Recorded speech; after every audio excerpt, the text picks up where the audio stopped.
Yeah, I mean, the question of reparations has become very, very big now. You know, not just on the continent of Africa, but also in the diaspora. And it's for a number of reasons. One, in the past, there was no general agreement on reparations, what it was and what we should expect out of it. So you had people who saw it as a legal exercise, and there were people who saw it as a political exercise. There were those who saw it as a rights exercise, and so on. I think what has happened is that we have now managed to bring together all the different pieces. So there's general agreement on what reparation is and what we should expect out of reparation. And increasingly, all of us are beginning to see reparation as an exercise in resetting the world, and also as an exercise in the redistribution of surplus value.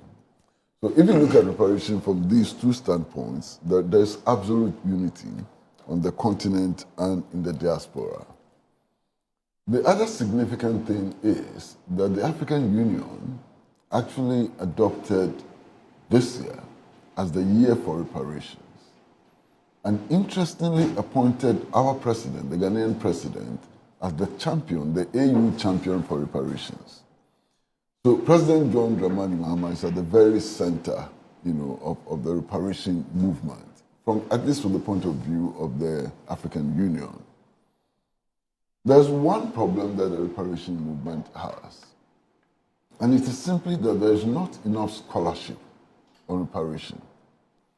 For example, no serious attempt has been made to quantify the value, the monetary value of the transatlantic slave trade, you understand, and so many things.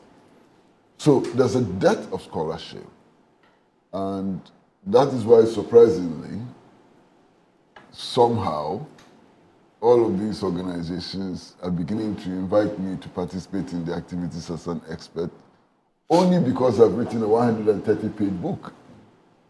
You know, if there were a lot of scholarship on reparation, somebody like me would not qualify as an expert. But because of the dearth of scholarship, people like me are beginning to emerge as the experts on the subject, which is most unfortunate, you understand? Now, what happened in Joburg is that the Pan-African Lawyers Union, which is a big organization of some of the best brains in law on the continent, and also the Center for Applied Legal Studies of the University of Witwatersrand in Johannesburg, and then some persons from the AU Commission came together to brainstorm.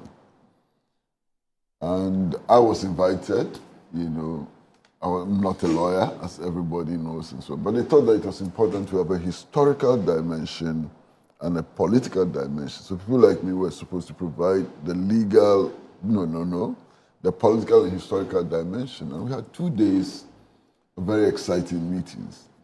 In fact, the meeting is the lawyer who is handling the case for genocide in Namibia, the Harare people, you know, the genocide which was committed against them. There were people in the room who have studied the genocide committed in Kenya against the Mau Mau movement and the Kenyan people and so on. So we brainstormed for 2 weeks and eventually came up with a roadmap, you know, which should lead to us getting an advisory opinion from the Africa Court on Human Rights, on human rights and people's rights and so on, you know. So work is in progress. The draft is being prepared. We'll meet later in the year with the lawyers in order to shape the case for the African Court on Justice and People's Rights. You know, so generally this is what is happening. Now, earlier in the year, a couple of months ago, I finished work on my book, you know, on reparations. And I approached President John Dramani Mahama as the AU champion on reparations to write the foreword.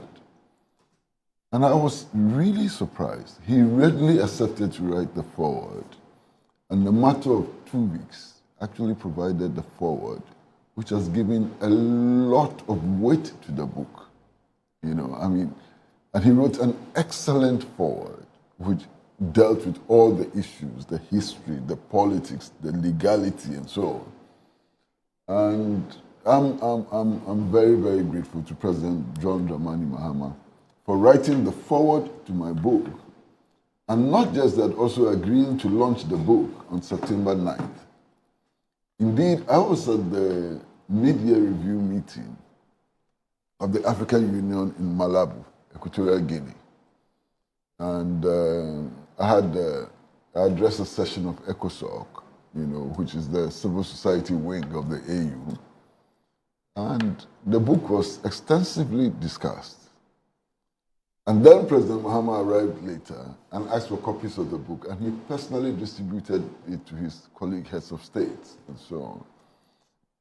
Earlier on in the foreign ministers meeting, almost all the delegates wanted copies of the book and so far, we have distributed about 500 copies of the book for free. And that's a big financial burden.